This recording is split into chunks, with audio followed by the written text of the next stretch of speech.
قال رسول الله صلى الله عليه وسلم بلغوا عني ولو آية۔ آج میں عید الاضحیٰ کی رات کی فضیلت کے متعلق کچھ باتیں آپ کے سامنے عرض کرنا چاہتا ہوں۔ عزیزان گرامی،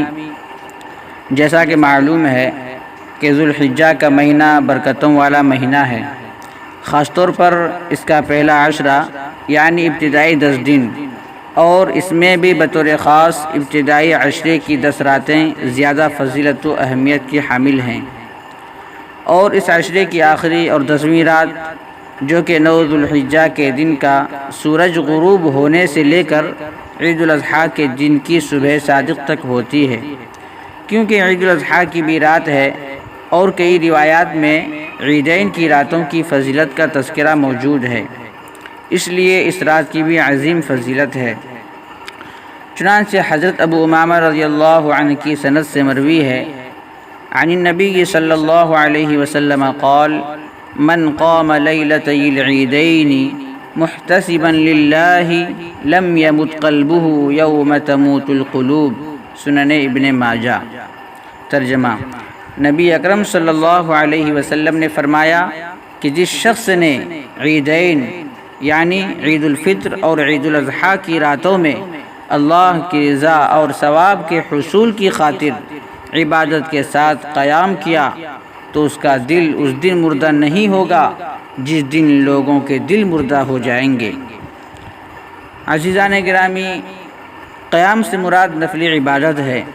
جس میں ذکر، تلاوت، دعا اور استغفار کے ساتھ ساتھ نفل نماز بھی داخل ہے، اور اس دن سے مراد قیامت کا دن ہے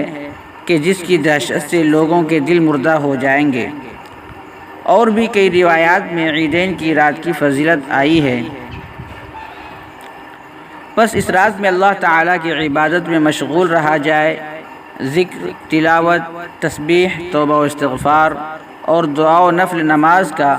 نیز گناہوں سے بچنے کا اہتمام کیا جائے، اہل و عیال کے ساتھ انس و محبت سے پیش آئے، غرضے کے خیر کے کاموں میں یہ رات گزاری جائے۔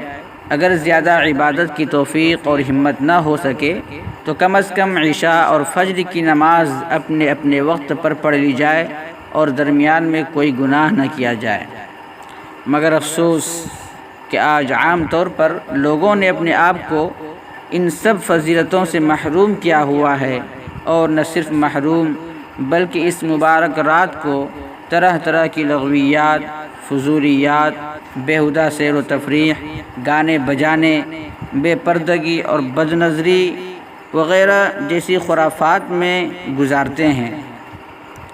بعض لوگ خاص عید الاضحیٰ کی رات میں قربانی کے جانور کی خرید و فروخت یا ویسے ہی جانوروں کا معائنہ کرنے میں ساری رات خرچ کر دیتے ہیں، اور اس کی وجہ سے نمازیں قضا یا ضائع کر دیتے ہیں۔ اگر ضرورتاً کبھی قربانی کے جانور کی خریداری کے لیے جانا پڑ جائے تو اس کی اگرچہ گنجائش ہے، لیکن اس کی وجہ سے نماز قضا و ضائع کرنا یا خام خواہ اس مبارک رات کا قیمتی وقت ضائع کرتے پھرنا اور بلا وجہ اس کی عادت بنا لینا بڑی غلطی ہے۔ السلام علیکم ورحمۃ اللہ وبرکاتہ۔